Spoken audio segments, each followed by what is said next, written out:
Islam is a principle. Islam is a comprehensive system. Islam is a law. You may call it a religion. I don't like to use that word. It's too restricting.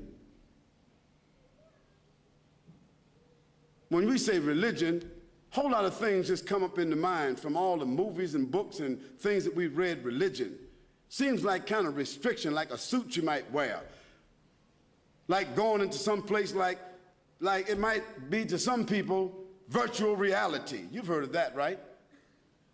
So like virtual reality, you can pay for, you can go somewhere and develop and have your own religion. But Islam is not like that. No, it's not like that. Islam is a law. Islam is a system. Islam is a legislation. Islam is a regulation, and therefore it has dimensions by which you can determine and identify it. Now, a Muslim is an individual who makes the profession that they belong to or they are attached to that system. Do you judge a system by the people who say that they are a part of it? No, you don't. And that's why they have what they call disclosures. So that if somebody works for my company and they do something wrong, my company will not be liable. Is that correct? Because I've already made a disclosure that this person does not necessarily represent our company in policy or so forth and so on. I've made a disclosure of that. Well, God has also made a disclosure that the human beings themselves, God is not indicted, and God is not imperfect, and God does not die, and God does not have the limitations, and God doesn't make mistakes, and God is not immoral, and God is not prejudiced. But some Muslims are. So we don't judge or indict a system of life by the people who claim to be that. We would not indict Jesus Christ by what Jim Jones did some years ago.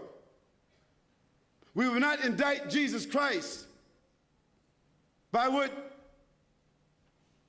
Jeffrey Dahmer did. We would not indict Jesus Christ by what Charles Manson did. We would not indict Jesus Christ by the Oklahoma bomber. What was his name? Timothy McVeigh. Was he a Christian fundamentalist? We would not indict him. We would not call any of those people Christian fanatics, Christian terrorists. We would not say that the IRA in Ireland, that they are Christian fanatics. We don't say that. So how do we say Muslim fanatics, Islamic fundamentalists, Islamic terrorists? How do we indict a global faith of more than 1,500 years with a legislation, with principles, with dignity, with a record? How do we indict that entire faith and all the people who's with that faith and put them in some kind of classification and put on them an oxymoron? You know what that is, don't you? An oxymoron is a word that means just the opposite of what you're putting next to it. Islamic terrorist, Islamic fanatic.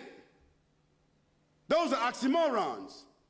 A person cannot be Islamic by definition if they are fanatic. They cannot be.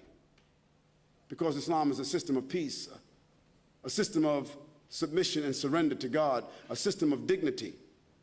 Now, if somebody who's a Muslim doesn't act that way, if a Muslim acts as a criminal way, what are they?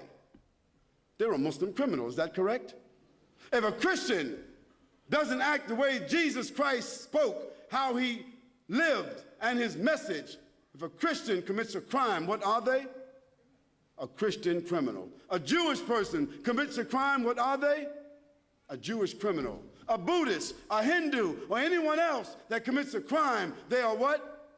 Criminals. But you don't indict the faith because of the criminal, do you? If that were the case, America, Great Britain, France, Germany, all the so-called advanced nations, they got more criminals wearing suits than all the criminals that are in jail. They would all be criminal governments.